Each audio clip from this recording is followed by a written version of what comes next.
Hi guys, ഇന്ന് നമ്മളൊരു നാടൻ ഓട്ടടയാണ് കേട്ടോ ഉണ്ടാക്കാൻ പോകുന്നത്.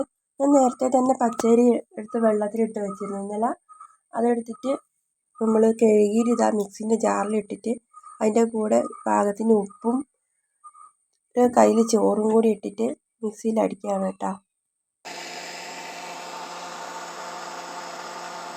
മിക്സിയിൽ അരച്ചതിന് ശേഷം അതിലേക്ക് ഒരല്പം തേങ്ങ ചിരവി ഇടണം കേട്ടോ. തേങ്ങ ചിരവി ഇടുന്നത് അതിന് ടേസ്റ്റ് കിട്ടാൻ വേണ്ടിയിട്ടാണ്. ചിലർ പഞ്ചസാര ചേർക്കും കേട്ടോ, മധുരം കൂട്ടാൻ വേണ്ടി. കറി ഇല്ലാതെ മധുരം മറിച്ചിട്ട് കഴിക്കാൻ വേണ്ടി. പക്ഷെ ഞാൻ മധുരം കഴിക്കാറില്ല, അതുകൊണ്ട് തന്നെ ഞാൻ മീൻ കറി കൂട്ടിയാണ് കഴിക്കുന്നത്. ഇപ്പോൾ ഓട്ടടൻ്റെ മാവ് റെഡി ആയിട്ടുണ്ട്. ഇതിലേക്ക് നമുക്ക് ഈ തേങ്ങ ഇട്ട് കൊടുത്തിട്ട് ഒന്ന് മിക്സ് ആക്കാം. നമ്മൾ മിക്സ് ആക്കി എടുത്തിട്ടുണ്ട്. ഞാൻ ഒറ്റയ്ക്കേ ഉള്ളൂ, അതുകൊണ്ട് തന്നെ ഞാൻ വേറെ പാത്രമൊന്നും എടുത്തിട്ടില്ല കേട്ടോ. ഈ ജാറിൽ തന്നെ ഞാൻ വെച്ചിട്ട് ചൂടാമെന്ന് വിചാരിച്ചു. നമ്മൾ ചട്ടി അടുപ്പത്ത് വെച്ചിട്ടുണ്ട്. നമുക്ക് മാവ് ഒഴിച്ചു കൊടുക്കാം. ഓട്ടടൻ്റെ മാവ് ഇങ്ങനെ ഒഴിച്ചിട്ട് ജസ്റ്റ് ഒന്നിങ്ങനെ എല്ലാ സ്ഥലത്തേക്കും പരത്തി കൊടുത്താൽ മതി. പിന്നെ വെള്ളയപ്പം മാതിരി വരും. എന്താ ഓട്ടയായിട്ട് വരുന്നത്.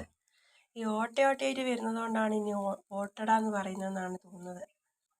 ഇതെൻ്റെ ഒരു ഫേവറേറ്റ് ഐറ്റം കൂടിയാണ്. ഓട്ടയായി വരുന്നുണ്ടോ, നല്ല ടേസ്റ്റാണ് കേട്ടോ. ഓട്ടട റെഡി ആയിട്ടുണ്ട്. ഇതുണ്ടോ, കഴിക്കുമ്പോൾ ഉണ്ടല്ലോ ഈ ഇതുണ്ട്, ഈ പുള്ളിയായിട്ടുള്ള വെള്ള കളർ തേങ്ങയാട്ടോ. ഈ കഴിക്കുമ്പോൾ ഈ തേങ്ങ അങ്ങോട്ട് കടിക്കുമ്പോൾ ഉണ്ടല്ലോ നല്ല ടേസ്റ്റാണ്. ഞാനിനി കഴിക്കട്ടെ. ഇങ്ങനെ എടുക്കുന്നുണ്ട്. മത്തിയാണ് കേട്ടോ.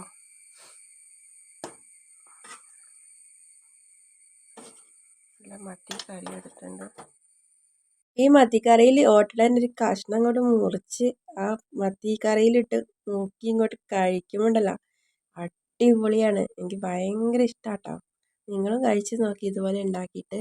അടിപൊളി ടേസ്റ്റാണ് കേട്ടോ. നിങ്ങളും ഉണ്ടാക്കി നോക്കൂ കേട്ടോ. ഇഷ്ടമായ ലൈക്ക് ചെയ്ത് സപ്പോർട്ട് ചെയ്യണേ. നിങ്ങളുടെ അഭിപ്രായം കമൻ്റായിട്ട് അറിയിക്കണേ.